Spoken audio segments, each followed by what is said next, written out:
విశాఖ పోర్టులో ఉన్న జేపీ ఆఫ్షోర్స్ కంపెనీలో కనీస వేతనాలు అమలు చేయడం లేదంటూ సిఐటియు ఆధ్వర్యంలో కార్మికులు పోర్టు ప్రధాన కార్యాలయం ముందు ఆందోళనకు దిగారు. అధిక పని గంటలతో శ్రమ దోపిడీకి పాల్పడమే కాకుండా సెలవులు కూడా ఇవ్వకపోవడంతో కార్మికులు తీవ్ర ఇబ్బందులకు గురవుతున్నారని సిఐటియు నాయకుడు జగన్ అన్నారు.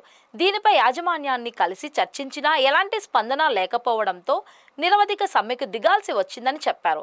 కార్మిక చట్టాలను ఉల్లంఘిస్తున్న జేపీ ఆఫ్షోర్స్ కంపెనీ యాజమాన్యంపై ప్రభుత్వం చర్యలు తీసుకోవాలని ఆయన డిమాండ్ చేశారు.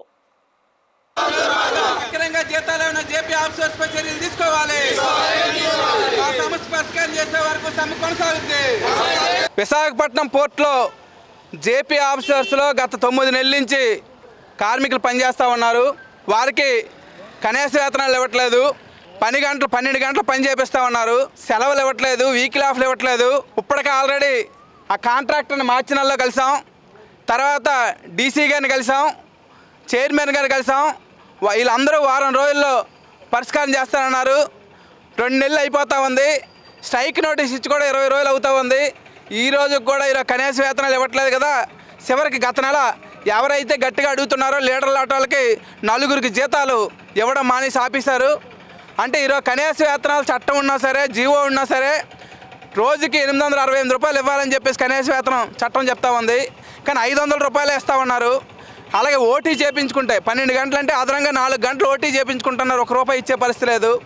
అలాగే ఈరోజు వీక్లీ ఆఫ్లు ఇవ్వాలి, వారానికి 1 రోజు, అంటే నెలకు 4 రోజులు ఇవ్వాలి. 2 రోజులు ఇచ్చి ఇంకో 2 రోజులు ఇచ్చే పరిస్థితి లేదు. వాటన్నిటికి ఇప్పటికే ఆల్రెడీ లేబర్ కమిషనర్ క్లెయిమ్ చేస్తే లేబర్ కమిషనర్ని, డీసీని, మొత్తం పోర్ట్ అధికారులు కూడా యాజమాన్యం మేనేజ్ చేస్తూ ఉంది. కాబట్టి మేము అడగదలుచుకున్నాం, పోర్ట్ అధికారులు మీరు ఎంత తీసుకున్నారో కాంట్రాక్టర్ దగ్గర చెప్పండి. మీరు చెప్పకపోతే ఈ రోజున మేము స్ట్రైక్ దిగాం. స్ట్రైక్ దిగడమే కాదు, మిగతా పర్మనెంట్ కార్మికులు కూడా మద్దతుగా తీసుకొస్తాం. అటువంటి పరిస్థితి తెచ్చుకోవడమే కాదు, హైకోర్టులో మిమ్మల్ని అందరినీ బోర్డుగా తీస్తాం. కాబట్టి అక్కడ ఉండే డీసీ గారు, ఇక్కడ ఉండే సెక్రటరీ గారు మీరు కూడా లంచాలు తీసుకున్నారా లేదో చెప్పండి. లేదంటే కనీస వేతనాలు ఇప్పించండి.